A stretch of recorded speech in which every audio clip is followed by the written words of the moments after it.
നമസ്കാരം. വാസുവും വിശ്വാസവും എന്ന യൂട്യൂബ് ചാനലിലേക്ക് സ്വാഗതം. ഇന്നത്തെ വിഷയം ശ്മശാന വീതി എന്ന് പറയുന്നത് എന്താണ്?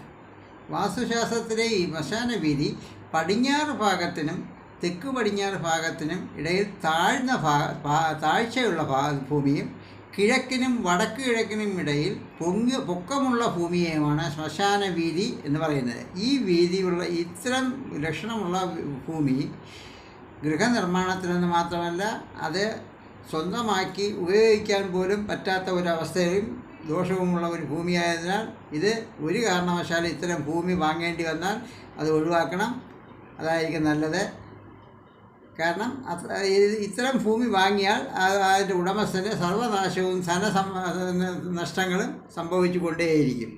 ഇത് നമ്മൾ പ്രത്യേകം അറിഞ്ഞിരിക്കേണ്ടതാണ്. ഈ വിഷയം ഇഷ്ടമായെങ്കിൽ ചാനൽ സബ്സ്ക്രൈബ് ചെയ്ത് ലൈക്കും ഷെയറും തന്ന് വേണ്ടപ്പെട്ടവർക്ക് അയച്ചു കൊടുക്കണമെന്നും സബ്സ്ക്രൈബ് ചെയ്താൽ ഒരു മടിയും കാണിക്കരുതെന്നും ഒന്നുകൂടി അപേക്ഷിച്ചുകൊണ്ട് അടുത്ത വീഡിയോയിൽ കാണുന്നത് വരെ നമോ വന്ദനം.